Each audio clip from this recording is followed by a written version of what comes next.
The government. It loves you and wants to keep you safe and well. It even wants to make paying taxes, fines, and court costs easier for you. How? Well, you'll need to meet your straw man.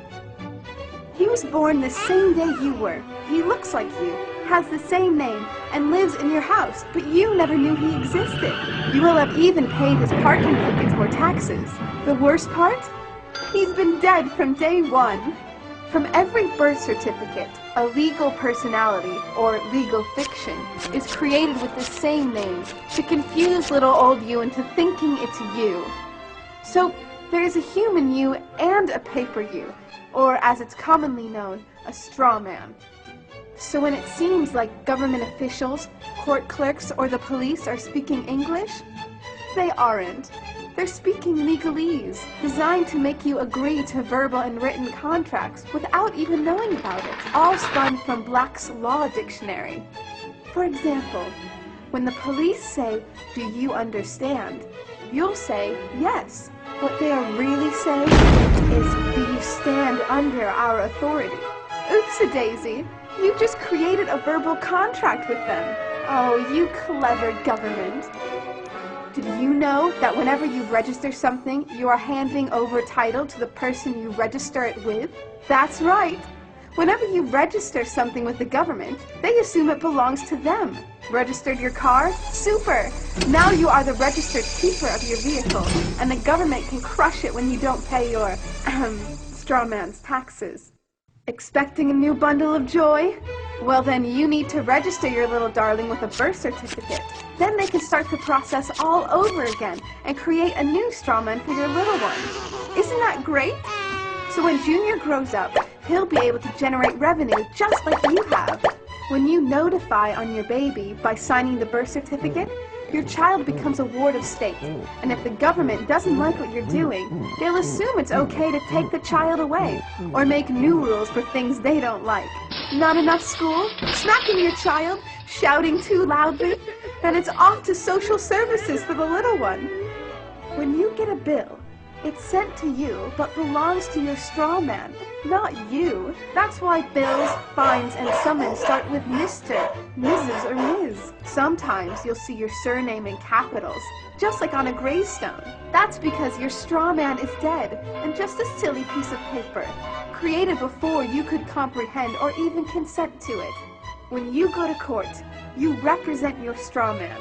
So you, the human, take on any costs, fees, taxes, and fines involved for the straw man. The human you doesn't even need to pay them. But you made a contract with the court by appearing on behalf of your legal personality or straw man, just like the government knew you would. Confused? Well, don't worry. The government doesn't want you to know anyway. If you knew, you'd stop paying things like council tax and parking tickets. Because when you go to court, you are representing your straw man. You are you, alive and made of flesh and blood. Your straw man, or legal personality, is a piece of paper created from your birth certificate. And you think it's you. What a silly Billy. This is a certified true copy of my live statement of birth. You can get this by applying for it at the Registrar General. They'll give it to you. And it's very interesting because this is where it all began. This is the foundation document. All identification is generated from this document. And so if the foundation document is no good, anything that's made from it is no good. That means driver's licenses, health cards, everything. Now what they did here, this is exactly what he meant when he said, soon every American will be required to register their biological property. Now your parents didn't realize what they were doing when they filled this out, and these didn't exist before 1933. Birth records were recorded in scripture. And these only came into being in 1933 when they hatched this plan. They created a corporate fiction with a name just like yours. In doing this, they registered and monetized the spirit and soul of a living being. This denotes ownership. And when your parents were tricked into filling this out, they allowed your spirit and your soul to be monetized. And futures were sold on you. Spirit and soul.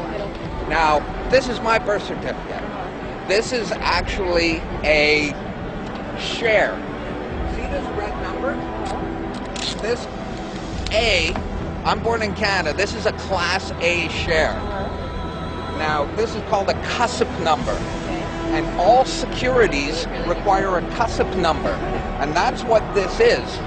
And you are held as collateral to secure the debt which our government owes to international bankers. So you and me and all these people here are actually collateral. And we don't even own our lives. We are chattel. And we believe we're free. I made an application to the Registrar General, and I got my original social insurance application. Now, before they sent it to me, they put a little piece of paper over this before they photocopied it, because my friend has his, and they didn't block this out, and when you hold it up, you see Bank of Canada. It is said that the best slaves are the ones who don't know that they're enslaved, and we all have invisible chains on us, and we don't know it.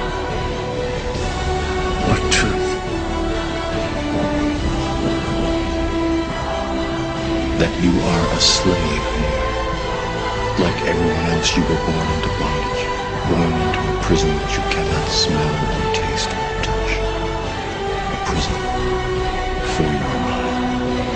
We're talking about big bucks. We're not talking about hundreds of millions or even hundreds of billions now. We're talking about trillions of dollars. The obligation is immeasurable. Nobody can measure it. This door's wide open now.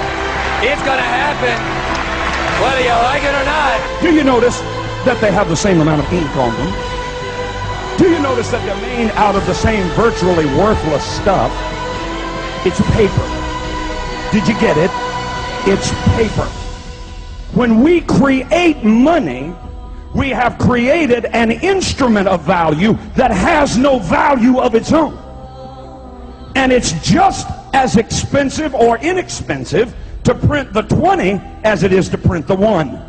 In January of 1913, in December of 1913, he signed the Federal Reserve Act, bringing the Federal Reserve System into place in America, and did what Thomas Jefferson said must never happen. He took the control of the money away from the people by taking it away from the Congress and gave it to a group of private individuals who have to pay taxes on the money they loan the government.